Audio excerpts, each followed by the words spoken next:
We're going to flick through the French newspapers now. Elena's with us here on set. It's all been, of course, about the US presidential race today. But let's not forget the French one. Nicolas Sarkozy faced off in a duel against the former socialist Prime Minister Laurent Fabius on primetime television last night. How's it gone down in the papers? Well, did you watch it, Stuart? There were 4 hours of it altogether. Sarkozy locking horns with the former PM Fabius. Now, for Le Figaro, this was the moment of truth. The Truth Operation is their headline. And truth is turning into one of Sarkozy's campaign themes. It was last night.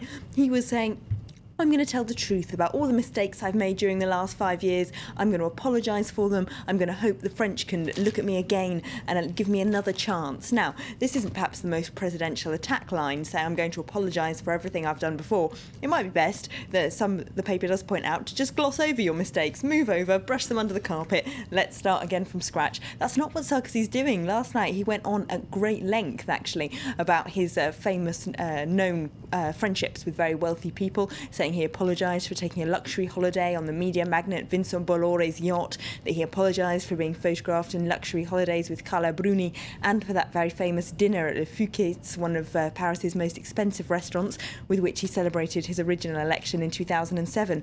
This, of course, is one of the socialists' favourite campaign themes, that he is the man of the president of the rich. It's something that Laurent Fabius mentioned again last night, and Sarkozy has decided to confront it head on and keep on apologising for it. It wasn't the only thing even that he apologised for last night. He also apologised for allowing his private life to distract him from being president. It has been much reported that he said the day he was elected in 2007 was the worst of his life because his then wife Cecilia left him at the time. And he confronted that head on for the first time on TV, saying that he has indeed let his heart get in the way of his political brain in times as president. Emotional stuff. He still believes he can win, though, obviously. The polls not reflecting that, though. No, he was pretty combative last night. He did get on some pretty juicy exchanges with Fabius there. But Le Parisien in today's paper reports that he might be the only person left in his party, the UMP, who still thinks he can win. They say the Prime Minister François Fillon, the party leader Jean-François Copé, and the Foreign Minister Alain Juppé are all totally dismayed by how badly his campaign is being run. Talks about how they're all looking at their careers beyond this presidency. Apparently they're especially unhappy with how he's swerved to the right on issues like immigration and halal meat. They find it hard to reconcile their own political beliefs with that. But also they talk to an anonymous UMP deputy in that article, an MP, who says he reckons 2/3 of his party's MPs could lose their seats in this legislative election, which would be a massacre. It would be wiping the slate clean in Parliament.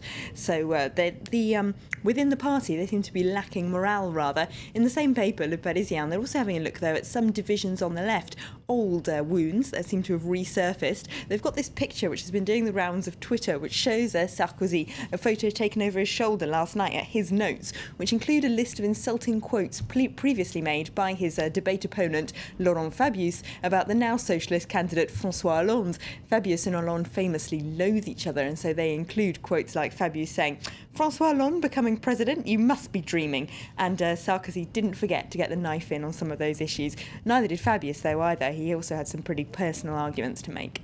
Yeah, so it's been quite a frequent criticism, in fact, that he's kind of repeating the same policy ideas as last time round. And last night it was immigration, wasn't it? A key theme last time round, and it's made a big comeback. It has indeed. Key theme of 2007 of immigration. Last night he said he wanted to cut legal immigration by half, notably by making it harder to bring your foreign spouse or your foreign relatives to come and live in France. Le Parisien has had a big look at the whole issue. The front page is Immigration, What Policy for France? Now, they say that under Sarkozy, the number of people expelled from France for being illegal has soared, and the number of people getting their legal papers has decreased. But is that actually a good thing? Well, they talked to one economist who says that France actually needs to make itself more attractive to foreigners, because if they're going to restart the economy, they need more talented young people. And another economist, though, saying that if only French employees paid better, then maybe French people would want to do their jobs instead of having to get hold of immigrants to do them. The paper also takes a look at some immigrants. They interview some immigrants who've been living in France, some North Africans, since the 1960s, who point out that back then France was really keen to welcome immigrants. Now they feel like they're the target of every political attack.